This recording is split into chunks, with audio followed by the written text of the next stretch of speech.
ସିଙ୍ଗିଜୁପାରେ ସଡ଼କ ଦୁର୍ଘଟଣାରେ ଜଣେ ମୃତ, କ୍ଷତିପୂରଣ ଦାବିରେ ଶବରକ୍ଷୀ ରାସ୍ତା ଅବରୋଧ କଲେ ଗ୍ରାମବାସୀ। ସୂଚନା ଅନୁସାରେ ଆଜି ସକାଳ ପ୍ରାୟ 7ଟା ସମୟରେ ସୁବର୍ଣ୍ଣପୁର ଜିଲ୍ଲା ବିନିକା ଥାନା ଅନ୍ତର୍ଗତ ବିନିକାରାମପୁର 126 ନମ୍ବର ଜାତୀୟ ରାଜପଥର ସିଙ୍ଗିଜୁପାଠାରେ ଏକ ଟ୍ରକ୍ ଧକ୍କାରେ ଜଣେ ବୃଦ୍ଧଙ୍କ ମୃତ୍ୟୁ ଘଟିଥିବା ଜଣାପଡ଼ିଛି। ବୃଦ୍ଧ ଜଣକ ଗାଧୋଇ ଯାଉଥିବା ବେଳେ ପଛପଟୁ ଆସୁଥିବା ଏକ ଟ୍ରକ୍ ଯାହାର ନମ୍ବର GJ01HT 9849 ବୃଦ୍ଧ ଜଣଙ୍କୁ ଧକ୍କା ଦେଇଥିଲା।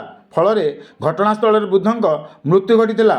ବୃଦ୍ଧଙ୍କ ନାମ ପୁରୁଷୋତ୍ତମ ନେପାକ ହୋଇଥିବା ବେଳେ ଘଟଣା ପରେ ପରିବାର ଲୋକେ ଏବଂ ଗ୍ରାମବାସୀଙ୍କ ପକ୍ଷରୁ 5 ଲକ୍ଷ ଟଙ୍କା କ୍ଷତିପୂରଣ ଦାବି ସହ 126 ନମ୍ବର ଜାତୀୟ ରାଜପଥ ଉପରେ ଶବରକ୍ଷୀ ସକାଳ 9ଟାରୁ ରାସ୍ତା ଅବରୋଧ କରିଥିବା ଦେଖାଯାଇଛି। ଏହି ରାସ୍ତାରୋକରୁ ଜରୁରୀ ସେବାକୁ ବାଦ୍ ଦିଆଯାଇଥିବା ବେଳେ ଘଟଣାସ୍ଥଳରେ ଟ୍ରକ୍ ଏବଂ ଡ୍ରାଇଭର ଉଭୟଙ୍କୁ ଅଟକ ରଖାଯାଇଛି। ଘଟଣାସ୍ଥଳରେ ବିନିକା ପୋଲିସ ପହଞ୍ଚି ଶାନ୍ତି ଶୃଙ୍ଖଳା ରକ୍ଷା କରିବା ସହ ତଦନ୍ତ ଆରମ୍ଭ କରିଥିବା ସୂଚନା ମିଳିଛି।